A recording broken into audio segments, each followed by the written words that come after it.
Hai semua, kenalin aku Queen. Sebelum mulai ke videonya, aku ada nih pertanyaan buat kalian. Pernah nggak sih kalian ngerasa kesepian di tengah keramaian? Kesepian karena adanya batas bahasa dan budaya yang kalian rasain. Nah, hari ini kita akan membahas sebuah novel Prancis karya Philippe Claudel yang berjudul La Petite Fille de Montchorlin, yang dalam bahasa Indonesia berarti cucu perempuan dari Montchorlin. Sebelum kita mulai ke ceritanya, yuk kenalan dulu sama karya ini. Novel ini pertama kali terbit pada tahun 2005 di Prancis dan ditulis oleh Philippe Claudel. Ia adalah seorang penulis, sutradara film, dan profesor sastra di Prancis yang lahir pada tahun 1962 dan dikenal dengan karya-karyanya yang mengangkat tema tentang kehidupan manusia, seperti Les Âmes Grises, Les Rapports de Brodeck, dan masih banyak lagi.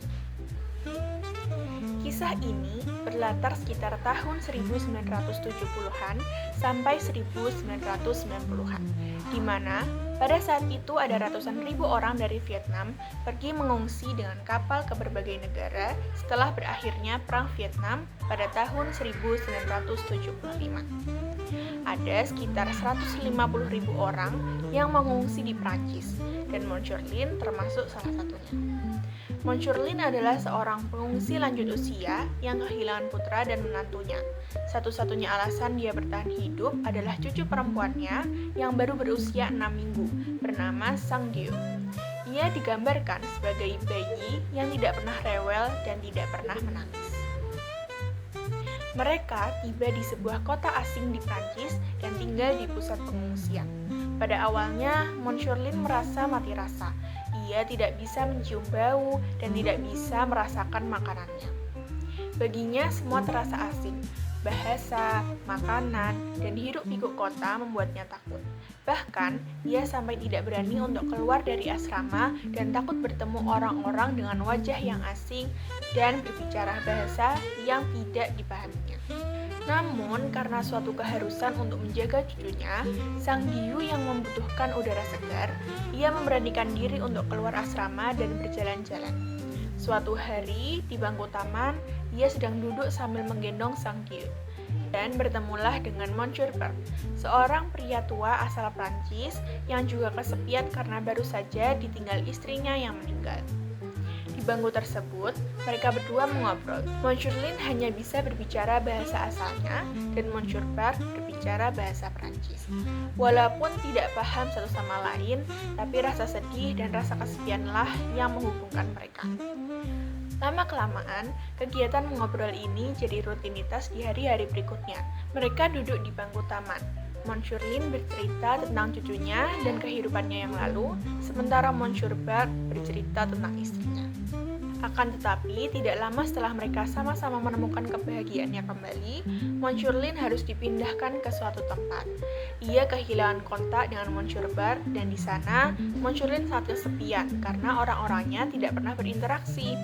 Ia pun bertekad untuk melarikan diri dan mencari Monsieur Berg tanpa petunjuk apapun dan hanya dengan berjalan kaki. Singkat cerita, akhirnya Montchorlin menemukan bangku di mana dia bertemu dengan Monsieur Berg setiap harinya.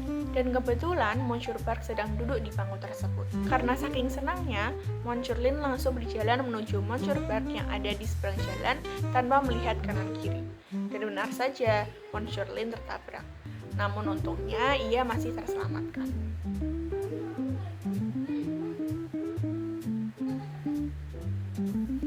Yang membuat buku ini sangat menarik yaitu karena penulisan dan jalan cerita yang tidak diduga-duga dan dikemas dalam tema persahabatan.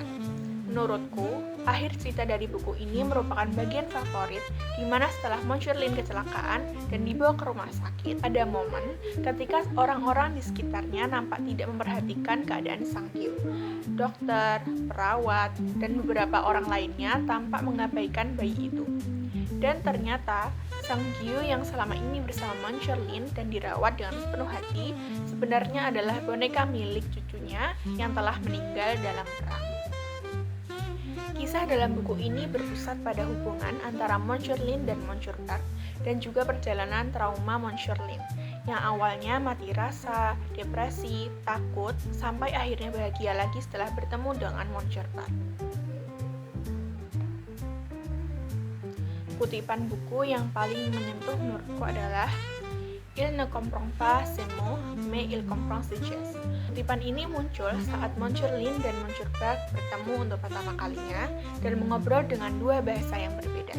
Namun, ketidakpahaman bahasa tersebut tidak menghalangi pemahaman manusiawi antara satu dengan yang lainnya. Menurutku novel ini akan mengubah cara kita memandang orang lain dan mengingatkan kita bahwa setiap orang punya bebannya masing-masing. Dengan sedikit kebaikan, meskipun tanpa kata-kata, kita bisa menjadi sumber kebahagiaan dan kekuatan bagi orang lain. Aku sangat merekomendasikan buku ini bagi kalian yang lagi mencari bacaan ringan sekaligus bahan untuk refleksi diri.